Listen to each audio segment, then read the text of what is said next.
Another round of one of your favorite series. Remember, I need your questions to keep this going, so leave your comments down below for rapid fire Q&A. Let's get to it.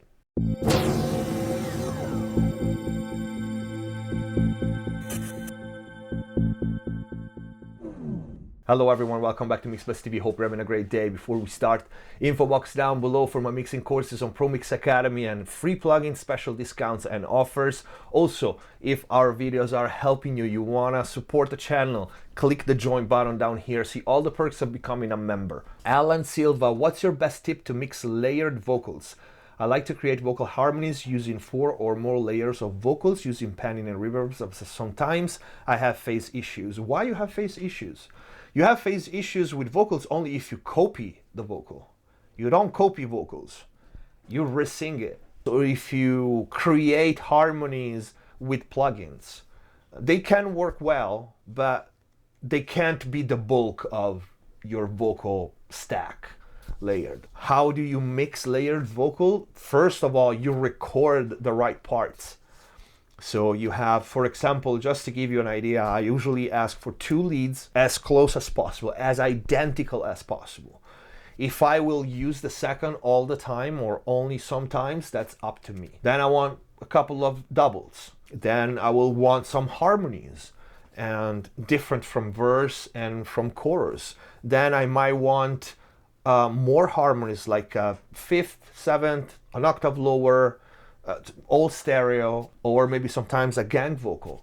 Okay, so it's all about vocal production. The mixing should be fairly easy. The vocal harmonies, when you have so many layers, the balance, so just the volume alone, it's important. So fix that first.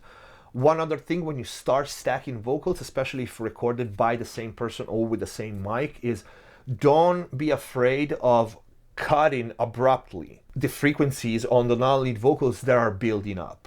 You have a lot of S's on the harmonies and stuff, cut them like even very hard, to the point that if you solo them, you hear an F instead of an S, but that's fine. But don't be afraid of cutting all the resonances that build up, because if you use 4 or more layers, S's, hard consonants build up, or maybe like there's a resonance around, usually, you know, the usual low, mid 200, 250, 300, somewhere like there. The basket of the microphone resonating if it's the same. So you just start cutting. And also for the stereo layers and harmonies, if they're not low, don't be afraid to use a pretty heavy shelf. I prefer a low shelf to cut the low end instead of an HPF. Use an HPF is not a problem, but I personally prefer that one because, especially on vocals, it's a little smoother. It sounds better to me. Panning for me is LCR, so I don't pan stuff in the middle. For me, it's either left, right, or center. Maybe some ad-lib like AO can be like moving. That's always in my mixes, they always move. But as a standing static point, they're either left, right, or center. Then the effects do this all the time. All my mixes do that, especially with the vocals, especially with the ad-libs. But for panning, reverbs, my reverbs are so complicated, and I stack reverbs and delays.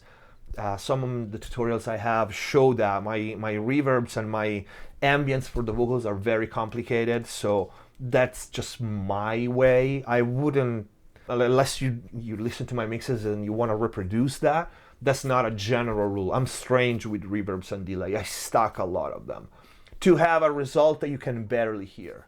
So I do a lot of work for something that at the end sounds very natural and very simple, but it's not. Phase issue, again, if you don't copy tracks, you should not have phase issues.